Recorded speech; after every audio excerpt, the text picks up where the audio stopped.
ഇന്ന് ഒരു പ്രത്യേക ദിവസമാണ്. സംസ്ഥാനത്ത് ഇതുവരെയുള്ളതിൽ ഏറ്റവും കൂടുതൽ പേർക്ക് പുതുതായി കോവിഡ്-19 സ്ഥിരീകരിച്ച ദിവസമാണിന്ന്. ഇന്നലെ ഒരു മരണവുമുണ്ടായി. മുംബൈയിൽ നിന്നെത്തിയ ചാവക്കാട് സ്വദേശി 73 വയസ്സുള്ള ഖദീജക്കുട്ടിയാണ് മരണമടഞ്ഞത്. അവരുടെ നിര്യാണത്തിൽ അനുശോചനം രേഖപ്പെടുത്തുന്നു.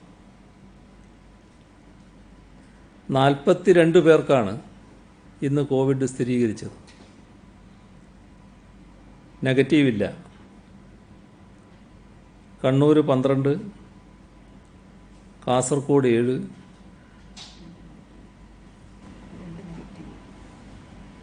കോഴിക്കോട് പാലക്കാട് 5 വീതം,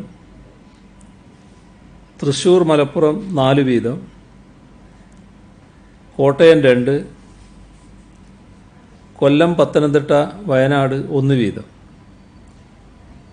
ഇങ്ങനെയാണ് പരിശോധനാ ഫലം പോസിറ്റീവായത്. 2 പേര് നെഗറ്റീവായിട്ടുണ്ട്. നെഗറ്റീവ് ഇല്ല എന്നുള്ളതല്ല, 2 പേര് നെഗറ്റീവായിട്ടുണ്ട്. ഇന്ന് പോസിറ്റീവായതിൽ 21 പേർ മഹാരാഷ്ട്രയിൽ നിന്നെത്തിയവരാണ്. തമിഴ്നാട്, ആന്ധ്രാപ്രദേശ് എന്നിവിടങ്ങളിൽ നിന്ന് വന്ന ഓരോരുത്തർക്കും രോഗബാധയുണ്ടായി. വിദേശത്ത് നിന്ന് വന്ന 17 പേർക്കാണ് കോവിഡ്-19 പോസിറ്റീവായത്. കണ്ണൂരിൽ ഒരാൾക്ക് സമ്പർക്കം മൂലമാണ്. കോഴിക്കോട് ഒരു ഹെൽത്ത് വർക്കർക്കാണ് രോഗബാധ. ഇതുവരെ 732 പേർക്കാണ് സംസ്ഥാനത്ത് രോഗം സ്ഥിരീകരിച്ചത്. അതിൽ 216 പേർ ഇപ്പോൾ ചികിത്സയിലാണ്. നിരീക്ഷണത്തിലുള്ളവരുടെ എണ്ണം ഗണ്യമായി വർദ്ധിച്ചിട്ടുണ്ട്. 84,258 പേരാണ് ഇപ്പോൾ നിരീക്ഷണത്തിലുള്ളത്. 83,649 പേർ വീടുകളിലോ ഇൻസ്റ്റിറ്റ്യൂഷണൽ ക്വാറന്റൈനിലോ ആണ്. 609 പേർ ആശുപത്രികളിലുമാണ്. ഇന്ന് മാത്രം 162 പേരെ ആശുപത്രിയിൽ പ്രവേശിപ്പിച്ചു. ഇതുവരെ 51,310 സാമ്പിളുകളാണ് പരിശോധനയ്ക്ക് അയച്ചത്. 49,535 എണ്ണം രോഗബാധയില്ല എന്നുറപ്പാക്കിയിട്ടുണ്ട്. ഇതുവരെ സെന്റിനൽ സർവൈലൻസിൻ്റെ ഭാഗമായി മുൻഗണനാ വിഭാഗത്തിൽപ്പെട്ട 7,772 സാമ്പിളുകൾ ശേഖരിച്ചതിൽ 6,630 നെഗറ്റീവായിട്ടുണ്ട്. കണ്ണൂർ, മലപ്പുറം ജില്ലകളിൽ 36 പേർ വീതമാണ് വൈറസ് ബാധിച്ച് ചികിത്സയിലുള്ളത്. പാലക്കാട് 26, കാസർഗോഡ് 21, കോഴിക്കോട് 19, തൃശ്ശൂർ 16. ഇങ്ങനെയാണ് കൂടുതൽ പേർ ചികിത്സയിലുള്ള മറ്റ് ജില്ലകൾ. 28 ഹോട്ട്സ്പോട്ടുകളാണ് ഇപ്പോൾ സംസ്ഥാനത്തുള്ളത്. ഇതുവരെ 91,344 പേരാണ് കര, കടൽ, വ്യോമമാർഗങ്ങളിലൂടെ വിദേശങ്ങളിൽ നിന്നും മറ്റ് സംസ്ഥാനങ്ങളിൽ നിന്നുമായി എത്തിയത്.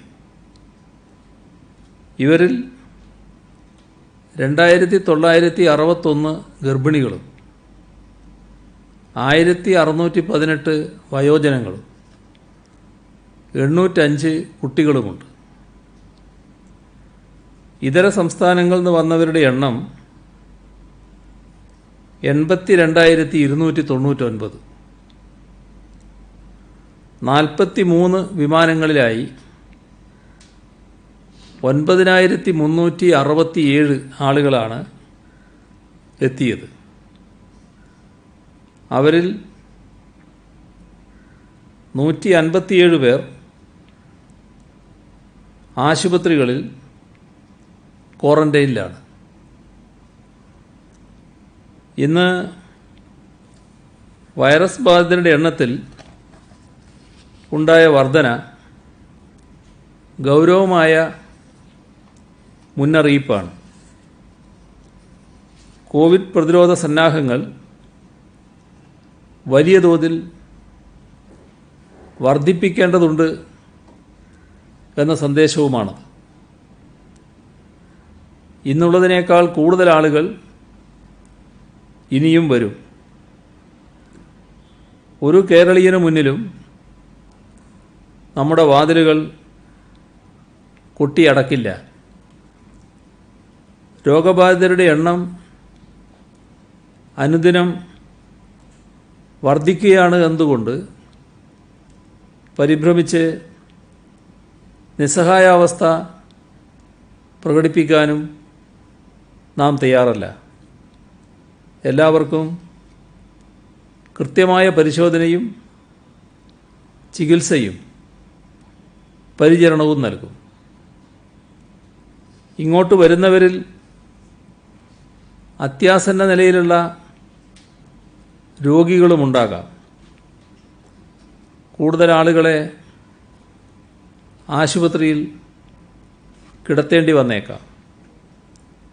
ഇതൊക്കെ സാധ്യമാകുന്ന രീതിയിൽ വെന്റിലേറ്റർ സൗകര്യം ഉൾപ്പെടെ തയ്യാറാക്കിയിട്ടുണ്ട്. ഇനിയുള്ള ദിവസങ്ങളിൽ അത്തരം ഇടപെടലിനാണ് മുൻതൂക്കം നൽകുക.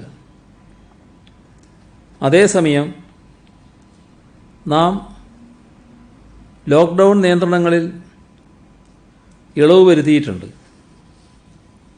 ഈ ഇളവുകൾ നൽകുന്നത് ജീവിതം മുന്നോട്ട് കൊണ്ടുപോകാനാണ്.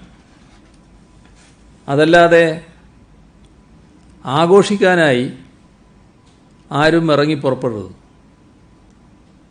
പൊതുഗതാഗതം ഭാഗികമായി ആരംഭിച്ചതോടെ പല ഭാഗങ്ങളിലും തിരക്ക് അനുഭവപ്പെടുന്നുണ്ട്. കുട്ടികളെയും വയോജനങ്ങളെയും കൂട്ടി പുറത്തിറങ്ങുന്ന സ്ഥിതി വരെയുണ്ട്. റിവേഴ്സ് ക്വാറന്റൈൻ നിർദ്ദേശിക്കുന്നത് വൃദ്ധജനങ്ങൾക്കും കുട്ടികൾക്കും ഇതര രോഗങ്ങളുള്ളവർക്കും വൈറസ് ബാധ ഉണ്ടാകാതിരിക്കാനാണ്.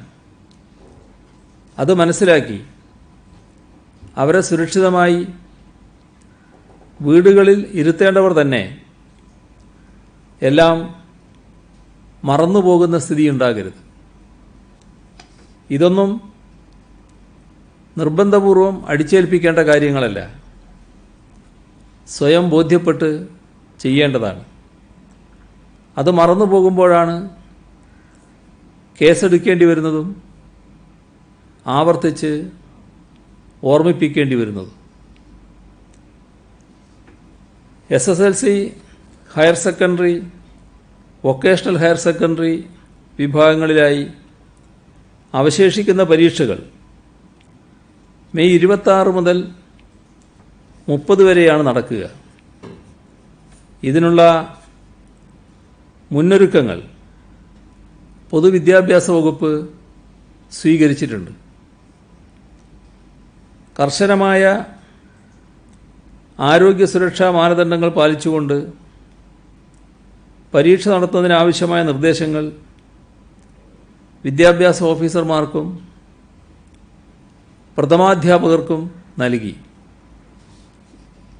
പരീക്ഷാ കേന്ദ്രങ്ങൾ സജ്ജമാക്കൽ, ആരോഗ്യ സുരക്ഷാ മാനദണ്ഡങ്ങൾ പാലിക്കൽ, പരീക്ഷാ കേന്ദ്ര മാറ്റം ആവശ്യമുള്ള വിദ്യാർത്ഥികൾക്ക് സൗകര്യമൊരുക്കൽ, ചോദ്യപേപ്പറുകളുടെ സുരക്ഷ, വിദ്യാർത്ഥികളുടെ യാത്രാ സൗകര്യം എന്നിവയ്ക്കുള്ള നിർദ്ദേശങ്ങൾ നൽകിയിട്ടുണ്ട്. പരീക്ഷാ ജോലികൾക്കായി നിയോഗിക്കപ്പെട്ടിട്ടുള്ള ഉദ്യോഗസ്ഥർക്കുള്ള നിർദ്ദേശങ്ങൾ, പരീക്ഷാ സജ്ജീകരണങ്ങൾ വിലയിരുത്തുന്നതിനായി വിദ്യാഭ്യാസ ഓഫീസർമാർക്കുള്ള നിർദ്ദേശങ്ങൾ എന്നിവയും നൽകി. കണ്ടെയ്ൻമെൻറ് സോൺ ഉൾപ്പെടുന്ന കേന്ദ്രങ്ങളിലെ പരീക്ഷകൾ സംസ്ഥാനത്തിന് പുറത്തുള്ള വിദ്യാർത്ഥികളുടെ പരീക്ഷയ്ക്ക് എത്തിച്ചേരുന്നത് സംബന്ധിച്ചുള്ള തീരുമാനം എന്നിവയിലും ധാരണയായിട്ടുണ്ട്. മറ്റ് സംസ്ഥാനങ്ങളിൽ നിന്ന് വരുന്ന വിദ്യാർത്ഥികൾക്ക് 14 ദിവസം ക്വാറന്റൈൻ വേണം. അവർക്ക് പരീക്ഷയ്ക്ക് പ്രത്യേക സൗകര്യമൊരുക്കും. കണ്ടെയ്ൻമെൻറ് സോണുകളുള്ളവർക്ക് പ്രത്യേക ഇരിപ്പിടമായിരിക്കും. ഹോം ക്വാറന്റൈനിൽ കഴിയുന്ന ആളുകൾ ഹോം ക്വാറന്റൈനിൽ കഴിയുന്നുണ്ടെങ്കിൽ ആ വീടുകളിൽ നിന്ന് വരുന്ന വിദ്യാർത്ഥികൾ അവർക്കും പ്രത്യേക സൗകര്യമായിരിക്കും. എല്ലാ വിദ്യാർത്ഥികളെയും തെർമൽ സ്ക്രീനിങ്ങിന് വിധേയമാക്കും. അതിൻ്റെ അടിസ്ഥാനത്തിൽ വൈദ്യപരിശോധന വേണ്ടവർക്ക് അത് നൽകാനുള്ള സംവിധാനവും സ്കൂളുകളിലുണ്ടാകും. അധ്യാപകർ ഗ്ലൗസ് ധരിക്കും. ഉത്തരക്കടലാസ് 7 ദിവസം പരീക്ഷാ കേന്ദ്രത്തിൽ തന്നെ സൂക്ഷിക്കും. പരീക്ഷ കഴിഞ്ഞ് വീട്ടിലെത്തിയ ഉടനെ കുട്ടികൾ കുളിച്ച് ദേഹം ശുചിയാക്കിയ ശേഷം മാത്രമേ വീട്ടുകാരുമായി ഇടപെടാൻ പാടുള്ളൂ. പരീക്ഷ നടക്കുന്ന എല്ലാ സ്കൂളുകളും ഫയർഫോഴ്സിൻ്റെ സഹായത്തോടെ അണുവിമുക്തമാക്കും. തെർമൽ സ്ക്രീനിങ്ങിനായി പരീക്ഷാ കേന്ദ്രങ്ങളിലേക്ക് 5000 IR തെർമോമീറ്റർ വാങ്ങും. ആവശ്യമായ സാനിറ്റൈസർ, സോപ്പ് എന്നിവ എല്ലാ വിദ്യാലയങ്ങളിലും ലഭ്യമാക്കുന്നതിന് പ്രഥമാധ്യാപകർക്കും ബന്ധപ്പെട്ട വിദ്യാഭ്യാസ ഓഫീസർമാർക്കും നിർദ്ദേശം നൽകി.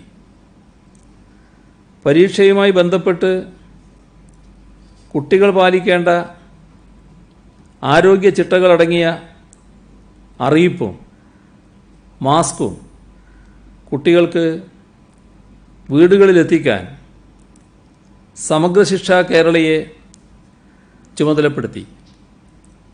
Higher secondary, vocational higher secondary വിഭാഗം സ്കൂളുകളിൽ കുട്ടികൾക്ക് മാസ്കുകൾ NSS വഴി വിതരണം ചെയ്യും.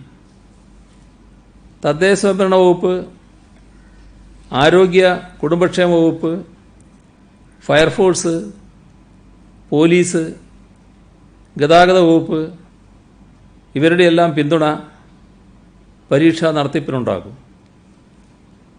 പരീക്ഷാ കേന്ദ്ര മാറ്റത്തിനായി SSLC 1866, HSC 8835, VHSC 219 വിഭാഗങ്ങളിലായി 10,920 കുട്ടികൾ അപേക്ഷ സമർപ്പിച്ചിട്ടുണ്ട്. മാറ്റം അനുവദിക്കപ്പെട്ടിട്ടുള്ള വിദ്യാർത്ഥികൾക്ക് ആവശ്യമായ ചോദ്യപേപ്പറുകൾ ബന്ധപ്പെട്ട വിദ്യാഭ്യാസ ഓഫീസർമാർ അനുവദിക്കപ്പെട്ട വിദ്യാലയങ്ങളിൽ എത്തിക്കും. ഗൾഫ്, ലക്ഷദ്വീപ് മേഖലകളിലെ എല്ലാ പരീക്ഷാ കേന്ദ്രങ്ങളിലും പരീക്ഷ നടത്തിപ്പിനാവശ്യമായ ക്രമീകരണങ്ങൾ നടത്തിയിട്ടുണ്ട്. ഗൾഫിലെ സ്കൂളുകളിൽ പരീക്ഷ നടത്തുന്നതിനുള്ള അനുമതി ലഭ്യമായിട്ടുണ്ട്. മുഴുവൻ കുട്ടികൾക്കും പരീക്ഷ എഴുതാനും ഉപരിപഠനത്തിന് സൗകര്യപ്പെടുത്താനുമുള്ള അവസരമൊരുക്കും. ഏതെങ്കിലും വിദ്യാർത്ഥികൾക്ക് ഇപ്പോൾ പ്രഖ്യാപിച്ച തീയതികളിൽ പരീക്ഷ എഴുതാൻ പറ്റാത്ത സാഹചര്യമുണ്ടായാൽ അവർ ആശങ്കപ്പെടേണ്ടതില്ല. അവർക്ക് ഉപരിപഠനത്തിനുള്ള അവസരം നഷ്ടപ്പെടാത്ത രീതിയിൽ സേ പരീക്ഷയ്ക്കൊപ്പം റെഗുലർ പരീക്ഷ നടത്തി അവസരമൊരുക്കുന്നതാണ്. പരീക്ഷയുടെ പ്രവർത്തനങ്ങൾ ഏകോപിപ്പിക്കുന്നതിനും വിദ്യാർത്ഥികളുടെയും അധ്യാപകരുടെയും രക്ഷിതാക്കളുടെയും സംശയങ്ങൾ ദൂരീകരിക്കുന്നതിനുമായി പൊതുവിദ്യാഭ്യാസ ഡയറക്ടറേറ്റിലും ഓരോ ജില്ലയിലെ വിദ്യാഭ്യാസ ഉപഡയറക്ടർ ഓഫീസുകളിലും 23/5/2020 മുതൽ വാർ റൂമുകൾ പ്രവർത്തിക്കും. ലോക്ക്ഡൗണിന് ശേഷം സംസ്ഥാനത്തെ കോളേജുകൾ തുറക്കുന്നതിനാവശ്യമായ മാർഗനിർദ്ദേശങ്ങൾ തയ്യാറാക്കിയിട്ടുണ്ട്. ജൂൺ 1 തന്നെ കോളേജുകൾ തുറന്ന് പ്രവർത്തിക്കുന്നതിന് ആവശ്യമായ നടപടികൾ സ്വീകരിക്കാനാണ് നിർദ്ദേശം. റെഗുലർ ക്ലാസുകൾ ആരംഭിക്കാൻ കഴിയുന്നതുവരെ ഓൺലൈൻ ക്ലാസുകൾ നടത്തണം. ഓൺലൈൻ പഠന സൗകര്യങ്ങൾ ലഭ്യമല്ലാത്ത വിദ്യാർത്ഥികൾക്ക് ക്ലാസുകൾക്കുള്ള ക്രമീകരണത്തിനായി പ്രിൻസിപ്പൽമാരെ ചുമതലപ്പെടുത്തി. ഓൺലൈൻ ക്ലാസുകൾ നടത്തുന്നുണ്ടെന്നും വിദ്യാർത്ഥികൾ അതിൽ പങ്കാളികളാകുന്നുണ്ടെന്നും പ്രിൻസിപ്പൽമാർ ഉറപ്പുവരുത്തണം.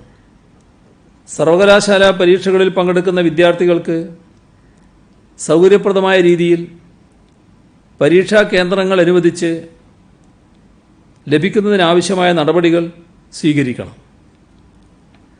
ഓൺലൈൻ പഠനരീതി ആവശ്യമായ കൂടുതൽ സൗകര്യങ്ങൾ ഒരുക്കുന്നതിന് വിക്ടേഴ്സ് ചാനൽ പോലെ TV, DTH, റേഡിയോ തുടങ്ങിയവ ഉപയോഗപ്പെടുത്തുന്നതിനുള്ള സാധ്യതകൾ പരിശോധിക്കും. കോവിഡിൻ്റെ പശ്ചാത്തലത്തിൽ പോലീസിൻ്റെ പ്രവർത്തനക്രമങ്ങളിൽ മാറ്റം വരുത്തിയിരുന്നു.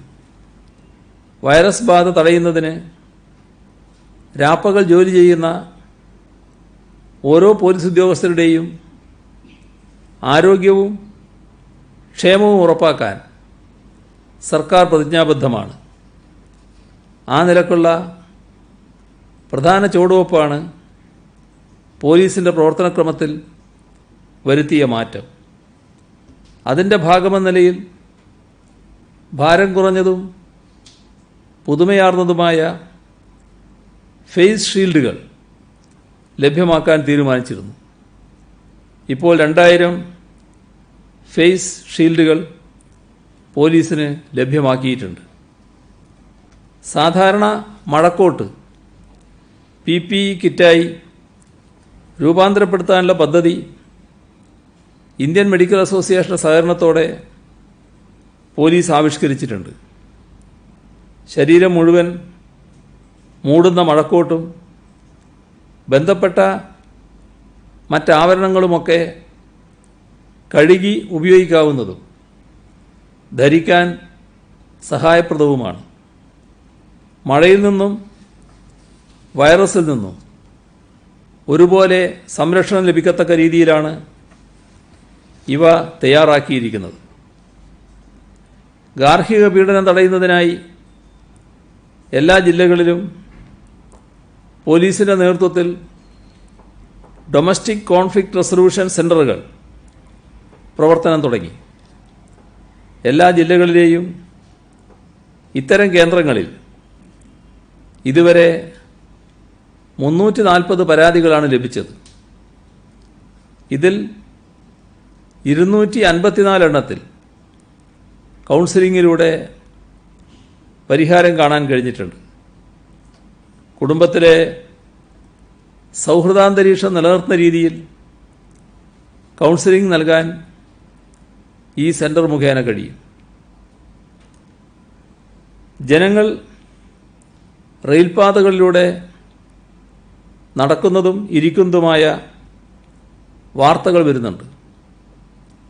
പ്രത്യേക യാത്രാ തീവണ്ടികളും ചരക്ക് തീവണ്ടികളും ഏത് സമയത്തും അപ്രതീക്ഷിതമായി കടന്നു വന്നേക്കാം. മറ്റു ചില സംസ്ഥാനങ്ങളിൽ ഉണ്ടായതുപോലെയുള്ള അപകടങ്ങൾക്ക് സാധ്യതയുണ്ട്. റെയിൽപാളങ്ങളിലൂടെയുള്ള കാൽനടയാത്ര തടയാൻ പോലീസ് ശ്രദ്ധിക്കും. ആറ്റിങ്ങൽ ആലങ്കോട് പലഹാര നിർമ്മാണ യൂണിറ്റിൽ നിന്നും നഗരസഭ പിടിച്ചെടുത്ത 20 ചാക്ക് പലഹാരത്തിലും നിർമ്മാണ തീയതി ഒരാഴ്ചക്ക് ശേഷമുള്ളത് എന്ന് റിപ്പോർട്ട് കണ്ടു. മെയ് 20 പിടികൂടിയ പലഹാരങ്ങളിൽ നിർമ്മാണ തീയതിയായി രേഖപ്പെടുത്തിയത് മെയ് 26 ലോക്ക്ഡൗൺ സമയത്ത് പലരും പാക്കറ്റിലാക്കിയ ഭക്ഷണത്തെ ആശ്രയിക്കുന്നുണ്ട്.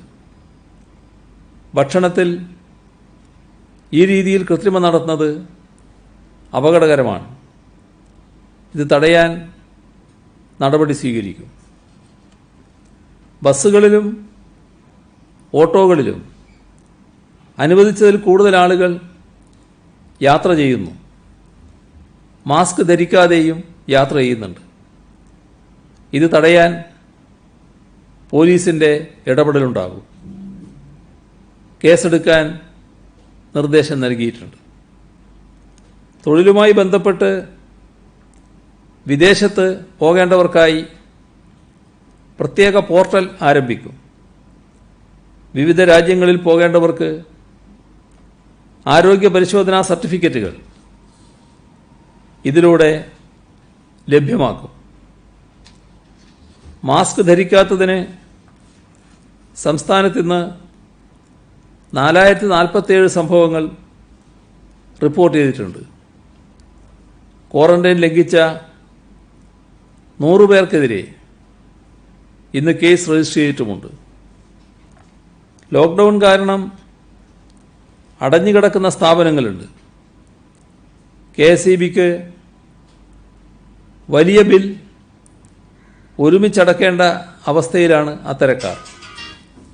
അവർക്ക് ഫിക്സഡ് ചാർജിൽ ഇളവ് നൽകാനും പലിശ ഒഴിവാക്കാനും നടപടിയെടുക്കാൻ KSEBക്ക് നിർദ്ദേശം നൽകി. കേന്ദ്ര ധനകാര്യമന്ത്രി പ്രഖ്യാപിച്ച MSMEകൾക്ക് നിലവിലുള്ള വായ്പയുടെ 20% പുതിയ ഈടില്ലാതെ നൽകുമെന്ന് പ്രഖ്യാപിച്ചിട്ടുണ്ട്. ഈ ആനുകൂല്യം കേരളത്തിലെ MSMEകൾക്ക് പരമാവധി പ്രയോജനപ്പെടുത്താനുള്ള സഹായം സർക്കാരിൻ്റെ ഭാഗത്തു നിന്നുണ്ടാകും. ഇത് സംബന്ധിച്ച വിവരങ്ങൾ കൃത്യമായി അറിയിക്കുന്നതിന് പ്രത്യേക പോർട്ടൽ തുടങ്ങാനും ആലോചനയുണ്ട്. COVID-19 മഹാമാരിയുടെ പ്രതിസന്ധി തീരുമ്പോൾ നമുക്ക് പുതിയ അവസരങ്ങൾ ധാരാളമായി കൈവരുമെന്ന പ്രതീക്ഷയാണുള്ളത്. ഈ അവസരങ്ങൾ പരമാവധി പ്രയോജനപ്പെടുത്തി വ്യവസായത്തിലും കൃഷിയിലും വലിയ മുന്നേറ്റമുണ്ടാക്കാനുള്ള പരിശ്രമം സർക്കാർ ആരംഭിച്ചിരിക്കുകയാണ്. ലോകത്തെ ഏറ്റവും സുരക്ഷിതവും സമാധാനപൂർണവുമായ പ്രദേശം എന്ന ഖ്യാതി ഇപ്പോൾ കേരളത്തിന് കൈവന്നിട്ടുണ്ട്. ഈ സാഹചര്യം പ്രയോജനപ്പെടുത്തി കേരളത്തെ ഏറ്റവും മികച്ച വ്യവസായ നിക്ഷേപ കേന്ദ്രമാക്കി മാറ്റാനുള്ള സർക്കാരിൻ്റെ പദ്ധതികൾക്ക് ഫിക്കി പൂർണ്ണ പിന്തുണയും സഹകരണവും അറിയിച്ചിട്ടുണ്ട്. Federation of Indian chambers of commerce and industry സംഘടിപ്പിച്ച ഒരു വെബിനാറിൽ ഇന്നലെ പങ്കെടുത്തിരുന്നു. പുതിയ സാഹചര്യത്തിൽ കേരളത്തിൻ്റെ വ്യവസായ വികസനത്തിന് ചില നല്ല നിർദ്ദേശങ്ങൾ ഫിക്കി മുന്നോട്ട് വച്ചിട്ടുണ്ട്. അത് സർക്കാർ പരിഗണിക്കും. ഫിക്കിയുടെ പിന്തുണയ്ക്ക് നന്ദി പറയുന്നു. സംസ്ഥാനത്തെ മുഴുവൻ ഭവനരഹിതർക്കും വീട് നൽകുക എന്ന ലക്ഷ്യത്തോടെ സർക്കാർ നടപ്പാക്കുന്ന ലൈഫ് എന്ന പാർപ്പിട സുരക്ഷാ പദ്ധതിയുടെ പുരോഗതി ലൈഫ് മിഷൻ യോഗം വിലയിരുത്തി. കോവിഡ്-19 തുടർന്നുള്ള പ്രശ്നങ്ങൾ ഈ പദ്ധതിയെയും ബാധിച്ചിട്ടുണ്ട്. എങ്കിലും ഇതുവരെയുള്ള പ്രവർത്തനങ്ങളിൽ നല്ല പുരോഗതി ഉണ്ടായിട്ടുണ്ട്.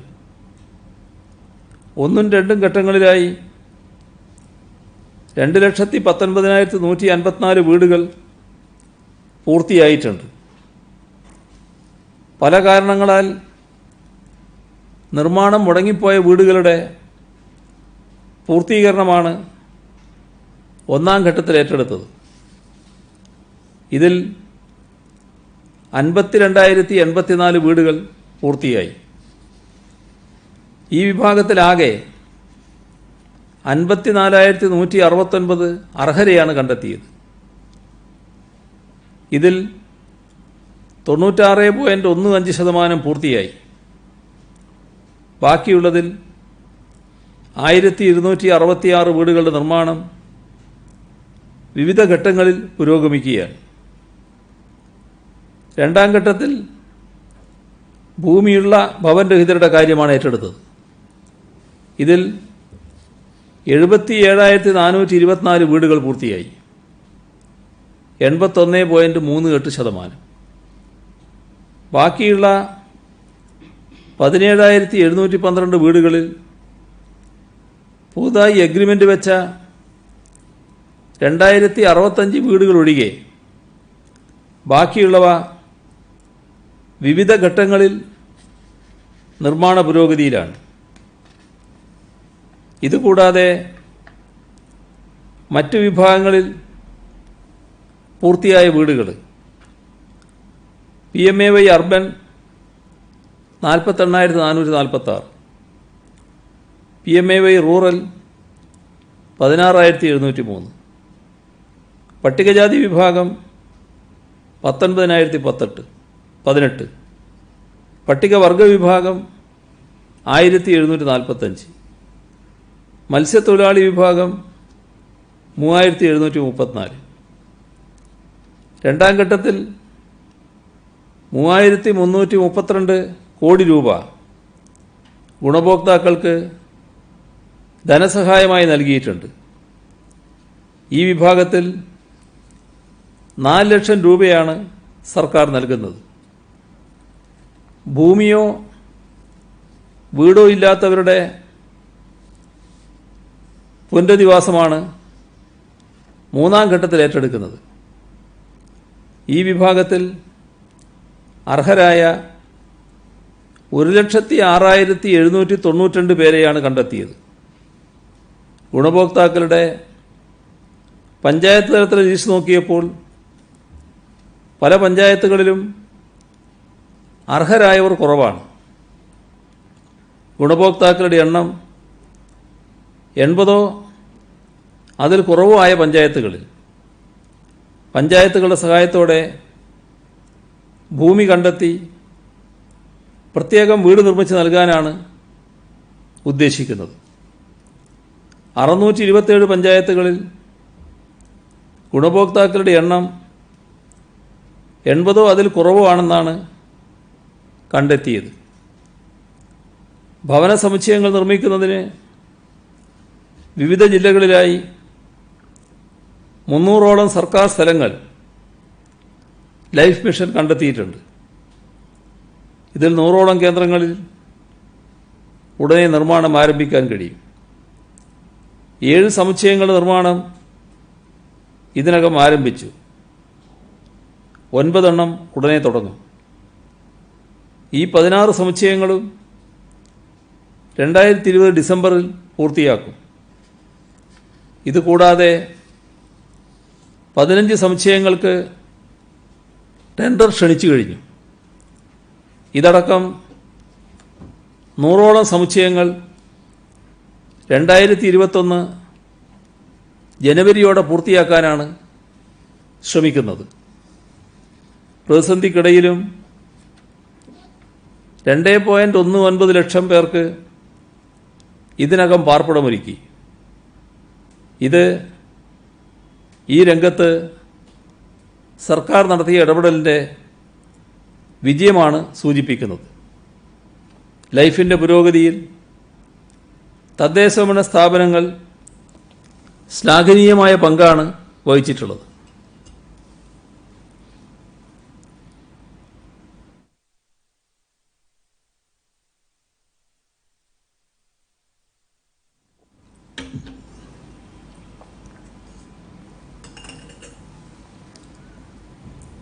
ഒരു മാസത്തെ റംസാൻ വ്രതത്തിന് ശേഷം ലോകമെമ്പാടുമുള്ള മുസ്ലിങ്ങൾ ഈദുൽ ഫിത്തർ ആഘോഷത്തിന് തയ്യാറെടുക്കുകയാണ്. മാസപ്പിറവി കാണുന്നതിനനുസരിച്ച് നാളെയോ മറ്റന്നാളോ ചെറിയ പെരുന്നാളാകും. ലോകമെങ്ങുമുള്ള കേരളീയ സഹോദരങ്ങൾക്ക് ഈദുൽ ഫിത്തർ ആശംസിക്കുന്നു. കോവിഡ്-19 കാരണം മുൻപൊരിക്കലുമില്ലാത്ത പ്രതിസന്ധിയിലൂടെയും ദുരിതത്തിലൂടെയും ലോകം കടന്നു പോകുമ്പോഴാണ് റമദാനും ചെറിയ പെരുന്നാളും വരുന്നത്. സഹനമാണ് ജീവിതം എന്ന സന്ദേശം ഉൾക്കൊണ്ട് റമദാൻ വ്രതമെടുക്കുന്നവർക്ക് സന്തോഷത്തിൻ്റെ ദിനമാണ് പെരുന്നാൾ. എന്നാൽ പതിവ് രീതിയിലുള്ള ആഘോഷത്തിൻ്റെ സാഹചര്യം ലോകത്തെവിടെയുമില്ല. പള്ളികളിലും ഈദ്ഗാഹുകളിലും ഒത്തുചേർന്ന് പെരുന്നാൾ നമസ്കരിക്കുക എന്നത് മുസ്ലിങ്ങൾക്ക് വലിയ പുണ്യകർമ്മമാണ്. ഇത്തവണ പെരുന്നാൾ നമസ്കാരം അവരവരുടെ വീടുകളിൽ തന്നെയാണ് എല്ലാവരും നിർവഹിക്കുന്നത്. മനപ്രയാസത്തോടെയാണെങ്കിലും സമൂഹത്തിൻ്റെ സുരക്ഷയും താൽപ്പര്യവും മുൻനിർത്തിയാണ് മുസ്ലിം സമുദായ നേതാക്കൾ ഇങ്ങനെയൊരു തീരുമാനത്തിലേക്ക് എത്തിയത്. സ്ഥിതിസമത്വത്തിൻ്റെയും സഹനത്തിൻ്റെയും അനുതാപത്തിൻ്റെയും മഹത്തായ സന്ദേശമാണ് ഈദുൽ ഫിത്തർ നൽകുന്നത്. ഇതിൻ്റെ ചൈതന്യം ഉൾക്കൊണ്ട് പ്രവർത്തിക്കുന്ന എല്ലാവരെയും അഭിനന്ദിക്കുന്നു. എല്ലാവർക്കും ഹൃദയം നിറഞ്ഞ ഈദ് ആശംസകൾ. പെരുന്നാൾ ദിനത്തിൽ വിഭവങ്ങൾ ഒരുക്കാൻ മാസപ്പിറവി കണ്ട ശേഷം രാത്രി കടയിൽ പോയി സാധനങ്ങൾ വാങ്ങുന്ന പതിവുണ്ട്. രാത്രി നിയന്ത്രണം അതിന് തടസ്സമാകും. ഇത് കണക്കിലെടുത്ത് ഇന്നും മാസപ്പിറവി ഇന്ന് കാണുന്നില്ലെങ്കിൽ നാളെയും അവശ്യ സാധനങ്ങൾ വിൽക്കുന്ന കടകൾ രാത്രി 9 മണിവരെ തുറക്കാൻ അനുവദിക്കും. ഈ ഞായറാഴ്ച പെരുന്നാളാവുകയാണെങ്കിൽ സമ്പൂർണ്ണ ലോക്ക്ഡൗണിൽ ചില ഇളവുകൾ അനുവദിക്കും. University college of engineering Thodupuzha ക്യാമ്പസിലെ SFI യൂണിറ്റും മുൻകാല പ്രവർത്തകരും ചേർന്ന് 1111 PPE കിറ്റുകൾ നേരത്തെ 2,10,000 രൂപ ദുരിതാശ്വാസ നിധിയിലേക്കും ഇവർ കൈമാറിയിരുന്നു. ശ്രീ സത്യസായി സേവാ ഓർഗനൈസേഷൻ തിരുവനന്തപുരം മെഡിക്കൽ കോളേജിലേക്ക് ഒരു ICU വെന്റിലേറ്ററും സായി വേദവാഹിനി പരിഷത്ത് ഒരു അൾട്രാസൗണ്ട് സ്കാനറും നൽകിയിട്ടുണ്ട്. ദുരിതാശ്വാസം നൽകുന്നത് ടൂറിസം മേഖലയിലെ സംഘടനകൾ KTM society, SKHF, SIHRA, ATTOI 53 lakh രൂപ, നെടുമങ്ങാട് നഗരസഭ 50 lakh, crusher quarry owners association, RMCU Idukki ജില്ലാ കമ്മിറ്റി 30 ലക്ഷം, കേരള സംസ്ഥാന പെൻഷനേഴ്സ് യൂണിയൻ കൊല്ലം ജില്ല 21.75 ലക്ഷം, വ്യാപാരി വ്യവസായ സമിതി സംസ്ഥാന കമ്മിറ്റി 21,62,751 രൂപ, 62 ലക്ഷം രൂപയുടെ സാധനങ്ങൾ നേരത്തെ സംഭാവനയായി നൽകിയിട്ടുണ്ട്. ഇത്തിത്താനം ജനതാ സർവീസ് സഹകരണ ബാങ്ക് 2 ഗഡുക്കളായി 15,54,358 രൂപ, അക്ഷയ് ഗ്രാനൈറ്റ്സ് 10 ലക്ഷം, ഇരിട്ടി ബ്ലോക്ക് പഞ്ചായത്ത് 10 ലക്ഷം, വിളപ്പിൽ ഗ്രാമപഞ്ചായത്ത് 10 ലക്ഷം, അയിരൂർപ്പാറ ഫാർമേഴ്സ് സർവീസ് സഹകരണ ബാങ്ക് ജീവനക്കാർ 9,59,172 രൂപ, നെയ്യാറ്റിൻകര നഗരസഭ 8 ലക്ഷം രൂപ, പട്ടികജാതി ക്ഷേമനിധി സംസ്ഥാന കമ്മിറ്റി 5,55,555 രൂപ, Malappuram new Pannippara bricks and മെറ്റൽസും സഹോദര സ്ഥാപനമായ കോഴിക്കോട് അലീഫ് ബിൽഡേഴ്സും ചേർന്ന് 5 ലക്ഷം രൂപ, പ്രവാസി ഭാരതീയർ കേരളീയർ commission chairman justice PD Rajan 1 മാസത്തെ ശമ്പളം 2,12,000 രൂപ, മുസ്ലിം ലീഗ് സംസ്ഥാന വൈസ് പ്രസിഡന്റ് MC മായനാജി തൻ്റെ ഉടമസ്ഥതയിലുള്ള കാലിക്കറ്റ് ഗ്രാനൈറ്റ് വഴി 3 ലക്ഷം രൂപ,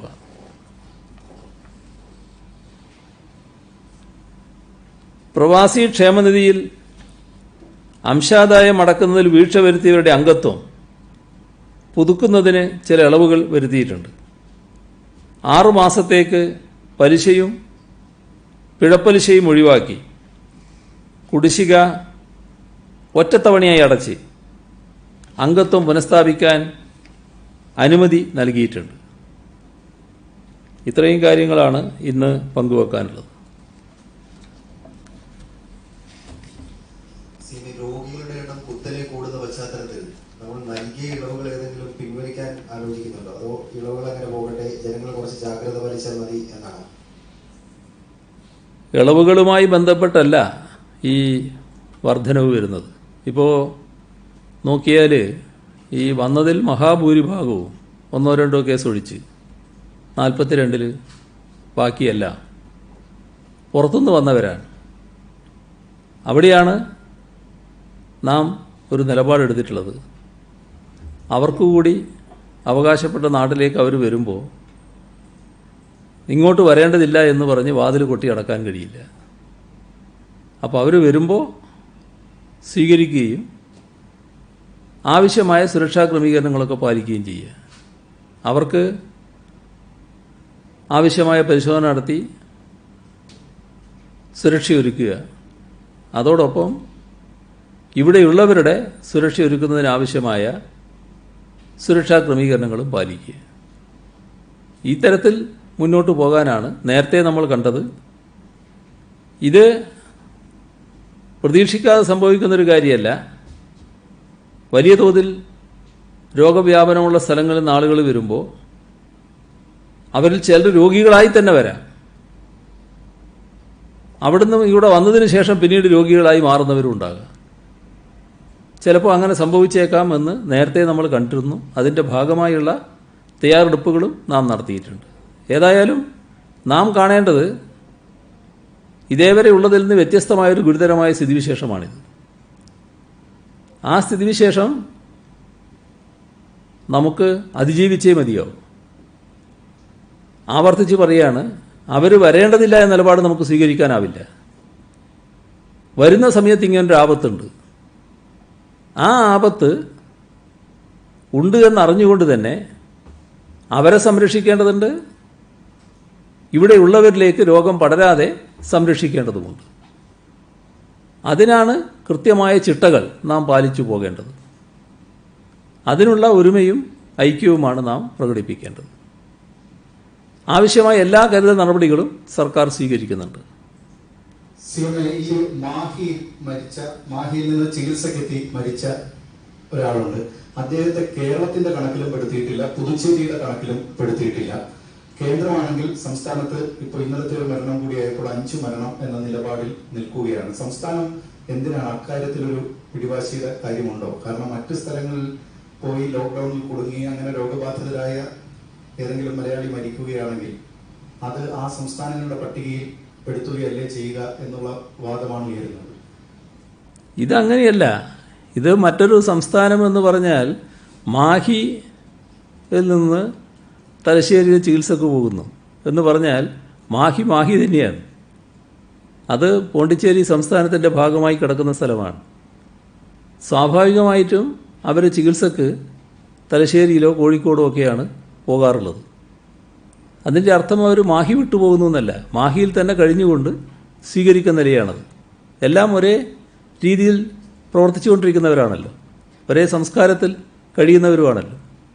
വ്യത്യസ്ത സംസ്ഥാനമെന്ന ആ സംസ്ഥാന കാര്യം വരുമ്പോഴുള്ള ബോധമല്ലാതെ മറ്റെല്ലാം ഒന്നിച്ച് ചിന്തിക്കുന്നവരും കഴിയുന്നവരുമല്ലേ. അപ്പോൾ അവർ മാഹിയിൽപ്പെട്ടവരാണ്, അതുകൊണ്ട് അയാൾ മാഹിയിലാണ് എന്ന് കേരളം പറയുന്നു.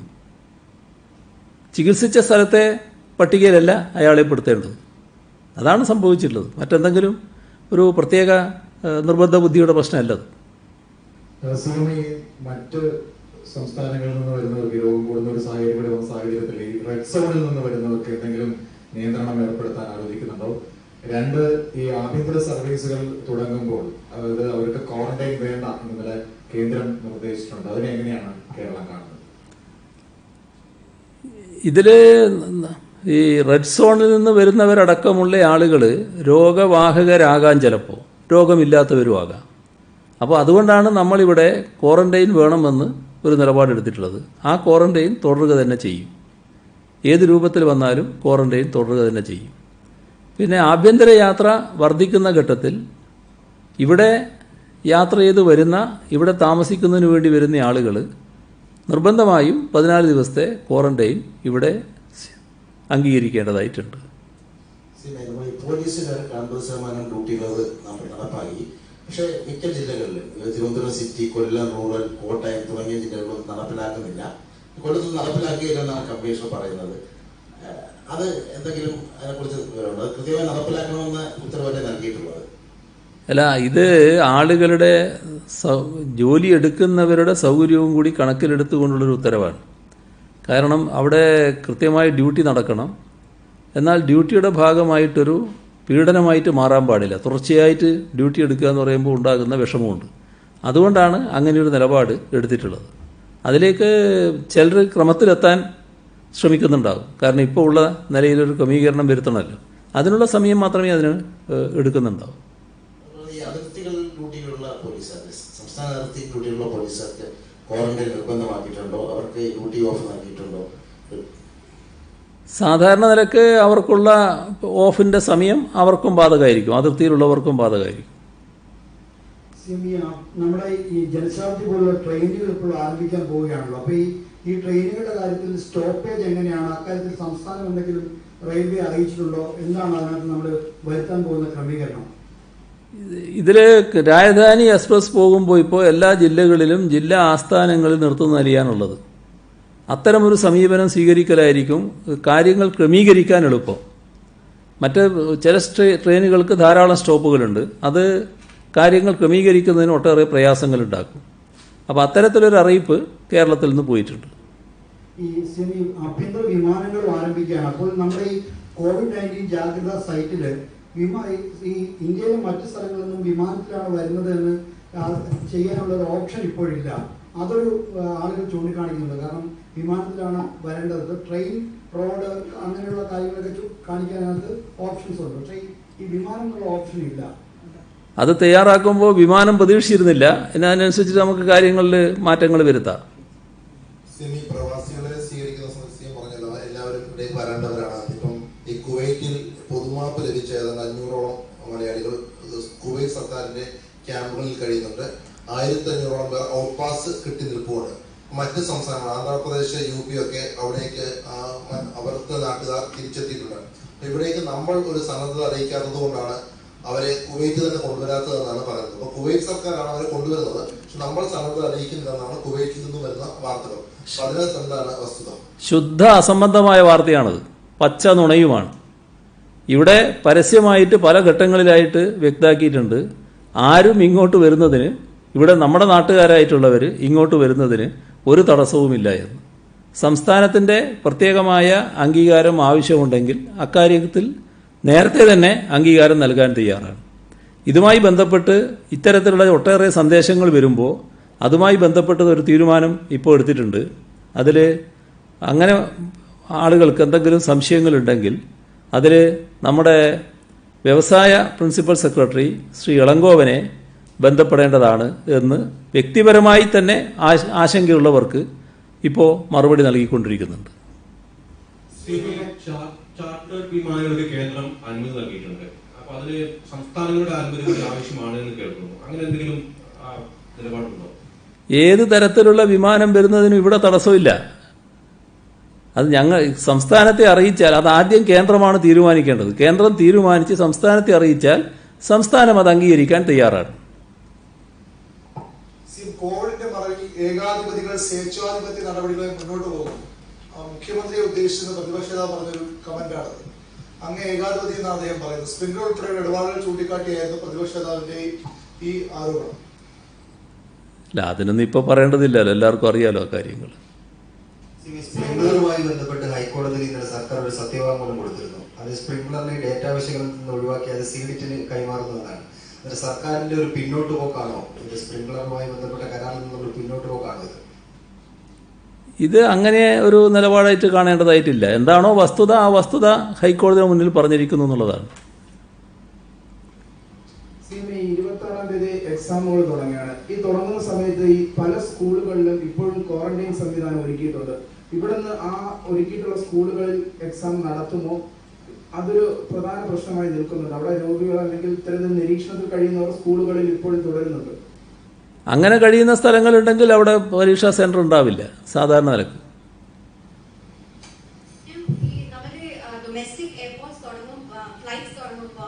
തിരിച്ചു വരുന്ന ആൾക്കാരെല്ലാം ഹോം ക്വാറന്റൈൻ ആയിരിക്കുമോ കമ്പൽസറി, അതോ ഇൻസ്റ്റിറ്റ്യൂഷണൽ ക്വാറന്റൈൻ്റെ ഓപ്ഷനും ഉണ്ടോ?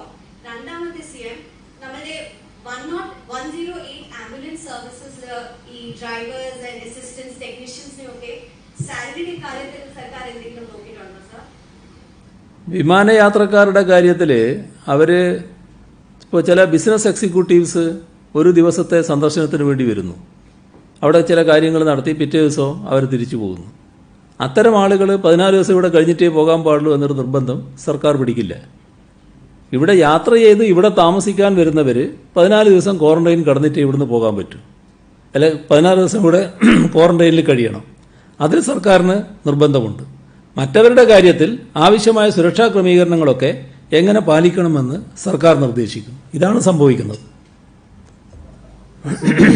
ക്വാറന്റൈനിലുള്ളവർക്ക് പരീക്ഷാ കേന്ദ്രങ്ങൾ ഉണ്ടാവില്ല എന്ന് പറഞ്ഞു. പക്ഷെ അവിടെ നിന്ന് വരുന്ന കുട്ടികൾക്ക് എങ്ങനെയാണ് സീറ്റിംഗ് അറേഞ്ച്മെന്റ്? ഈ മറ്റ് സ്കൂളിലെ കേന്ദ്രങ്ങളാണോ ഇവർക്ക് പ്രത്യേക സീറ്റിംഗ് അറേഞ്ച്മെന്റ് ആണോ ആലോചിക്കുന്നത്? അതൊക്കെ ഇപ്പോൾ പ്രത്യേകമായിട്ട് അറിയിച്ചിപ്പ് കഴിഞ്ഞിട്ടുണ്ട്. ഞാനിപ്പോൾ അത്തരം കാര്യങ്ങൾ ആകെ വിശദാംശങ്ങൾ എൻ്റെ കയ്യിലില്ലല്ലോ. ഓരോ സ്കൂളിൻ്റെയും കാര്യത്തിൽ, ഓരോ വിദ്യാർത്ഥിയുടെയും കാര്യത്തിൽ എങ്ങനെ പരീക്ഷ എഴുതണമെന്നത് സംബന്ധിച്ച് ഇപ്പോൾ വ്യക്തത വന്നു കഴിഞ്ഞിട്ടുണ്ട്. അതിലൊരു ആശയക്കുഴപ്പവും നിലനിൽക്കുന്നില്ല. എൻ്റെ കയ്യിൽ അതൊക്കെ അതിൻ്റെ ചാർട്ടാകെ ഇല്ല എന്ന് മാത്രമേ ഉള്ളൂ. പരീക്ഷയുടെ കാര്യത്തിൽ കേന്ദ്ര സർക്കാർ ഉത്തരവിൽ പറയുന്നത് സംസ്ഥാന സർക്കാരുകൾ അഭ്യർത്ഥന പരിഗണിച്ചുകൊണ്ടാണ് അത്തരത്തിൽ പരീക്ഷ നടത്താൻ അനുമതി നൽകുന്നതെന്നാണ്. അപ്പോൾ ഇന്നിപ്പോൾ ഏറ്റവും ഉയർന്ന കേസ് വന്നു നിൽക്കുന്നു. അപ്പൊ ഇത് കേന്ദ്ര സർക്കാർ സംസ്ഥാനങ്ങളുടെ മുകളിൽ ഉത്തരവാദിത്വം വെച്ചതാണോ? നമുക്കിപ്പോൾ ഈ കേസുകൾ നിൽക്കുന്ന ഒരു സാഹചര്യത്തിൽ സ്വാഭാവികയുടെ ആശങ്കയ്ക്ക് ഇനി വകയുണ്ടോ? നമുക്കിത് ഏതെങ്കിലും സമയത്ത് മാറ്റേണ്ടി വന്നാൽ മാറ്റാൻ സർക്കാർ സന്നദ്ധമാണോ? പരീക്ഷ നടത്തണം എന്നത് സംസ്ഥാന സർക്കാരിൻ്റെ അഭിപ്രായം തന്നെയാണ്. അത് കേന്ദ്ര സർക്കാരിൻ്റെ അഭിപ്രായം ഇങ്ങോട്ട് വന്നിട്ട് അങ്ങോട്ട് പറഞ്ഞതല്ല. എന്നിട്ട് അതിന് കേന്ദ്ര സർക്കാരിൻ്റെ അനുമതി വാങ്ങിയതാണ്. ഇതൊക്കെ നേരത്തെ നമ്മൾ തമ്മിൽ ചർച്ച ചെയ്ത കാര്യമല്ലേ. എന്താണ് അങ്ങനെ ഒരു സംശയം വരുന്നത്? ഈ ലോക്ക്ഡൌണിനെ തുടർന്ന് മാധ്യമരംഗം മൊത്തത്തിൽ പ്രതിസന്ധിയാണ്. പ്രത്യേകിച്ച് ഇലക്ട്രോണിക് മാധ്യമങ്ങളും വലിയ പ്രതിസന്ധി നേരിടുന്നുണ്ട്, എന്റർടൈൻമെന്റ് ചാനലുകളൊക്കെ. ഇപ്പൊ വിവാഹം പോലുള്ള ചടങ്ങുകൾ പങ്കെടുക്കാൻ 50 പേർക്ക് പങ്കെടുക്കാം എന്ന് പറഞ്ഞിട്ടുണ്ട്. ഈ ചാനലുകളുടെ സീരിയൽ ഷൂട്ട് ആവട്ടെ, അതുപോലെ തന്നെ മറ്റു പ്രോഗ്രാം ഷൂട്ടുകളൊക്കെ ഈ സുരക്ഷാ മാനദണ്ഡങ്ങൾ പാലിച്ചുകൊണ്ട്, ശാരീരിക അകലം പാലിച്ചുകൊണ്ടൊക്കെ കൃത്യമായി ഒരു 50 പേർ എന്നുള്ള ഒരു നിലയിൽ, കാരണം ഈ ആർട്ടിസ്റ്റുകൾ മാത്രമല്ല ടെക്നീഷ്യന്മാരൊക്കെ അടക്കം അവരെല്ലാം പ്രതിസന്ധിയിലാണ്. അപ്പൊ അക്കാര്യത്തിലൊരു ആലോചന സർക്കാരിന് പരിഗണിച്ചുകൂടെ? ഇപ്പൊ ആലോചനയില്ല. പിന്നീട് നമ്മൾ പല കാര്യത്തിലും അളവുകൾ പിന്നീടും വരുമല്ലോ. ആ ഘട്ടത്തിൽ നമുക്ക് ആലോചിക്കാം എന്താണെന്നുള്ളത്. കോവിഡിന്റെ കാലത്ത് ആ ഒരു സാമ്പത്തിക പ്രതിസന്ധി പേര് പറഞ്ഞ് ആരെയും പിരിച്ചുവിടരുന്ന CM പലതവണ പറഞ്ഞു. പക്ഷേ തിരുവനന്തപുരത്തൊരു പത്രം ഒരു കരാർ ജീവനക്കാരനെ ഒരു നോട്ടീസും കൂടാതെ പിരിച്ചുവിട്ടു. ടൈംസ് ഓഫ് ഇന്ത്യ ദേശീയ ദിനപത്രം 30 പേരെയാണ് സംസ്ഥാനത്ത് ഒട്ടാകെ പിരിച്ചുവിട്ടത്. അതും ഈ സാമ്പത്തിക പ്രശ്നത്തിന്റെ പേര് പറഞ്ഞ് ഒരു തരത്തിലുള്ള തൊഴിൽ നിയമങ്ങളും പാലിക്കാതെ പിരിച്ചുവിടലാണ്. ഇത്തരം കാര്യങ്ങളിൽ എന്തെങ്കിലും ഇടപെടൽ സർക്കാരിന്റെ ഭാഗത്ത് ഇനിയെങ്കിലും ഉണ്ടാകും? ആകാവുന്ന രീതിയിൽ ഇടപെടാൻ നോക്കാം. CM, ആംബുലൻസ് ഡ്രൈവേഴ്സ് ആൻഡ് ടെക്നീഷ്യൻസിന്റെ സാലറിയുടെ കാര്യത്തിൽ എന്തെങ്കിലും ആയിട്ടുണ്ടോ സർ? ആംബുലൻസ് ഡ്രൈവേഴ്സിന്റെയും ടെക്നീഷ്യൻസിന്റെയും ഒക്കെ കാര്യത്തിൽ സാലറി ഉറപ്പുവരുത്തും. അതിൽ ഒരാശങ്ക ഉണ്ടാകേണ്ടതായിട്ടില്ല. ക്വാറന്റൈനിന്റെ കാര്യത്തില് ക്വാറന്റൈൻ ലംഘിക്കുന്നതിനെതിരെ നമ്മളിപ്പോൾ സർക്കാർ കേസെടുക്കുന്നു. അതുപോലെ തന്നെ പ്രധാനപ്പെട്ടതായി സർക്കാർ ആരോഗ്യവകുപ്പ് പറഞ്ഞതാണ് റിവേഴ്സ് ക്വാറന്റൈൻ.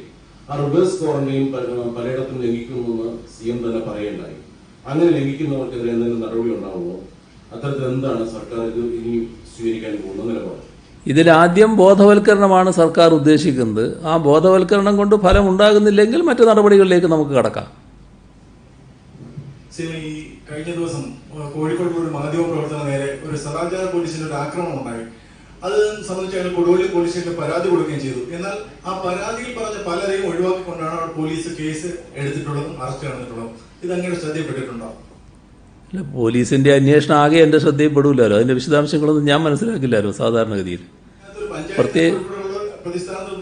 പരാതി കൊടുത്തത് ഒഴിവാക്കിക്കൊണ്ടാണ് ഇപ്പോൾ കേസ് എടുത്തിട്ടുള്ളത്. അതെ, അത് പോലീസ് എന്താണ് ചെയ്തതെന്ന് എനിക്കിപ്പോൾ പറയാൻ കഴിയില്ല. അതിൽ എന്തെങ്കിലും പ്രത്യേക പരാതി ഉണ്ടെങ്കിൽ അത് വന്നാൽ അതെന്താണെന്ന് പരിശോധിക്കാം. അതുപോലെ തന്നെ ഈ മദ്യവിതരണം സംബന്ധിച്ച കാര്യത്തിൽ എന്തെങ്കിലും തീരുമാനമായിട്ടുണ്ടോ? ഈ ഓൺലൈൻ ആപ്പിന്റെ കാര്യത്തിലോട്ട് തീരുമാനം നേരത്തെ ആയതാണ്. ഇനി അത് ഏത് നിമിഷവും നടപ്പാകാവുന്നതേ ഉള്ളൂ.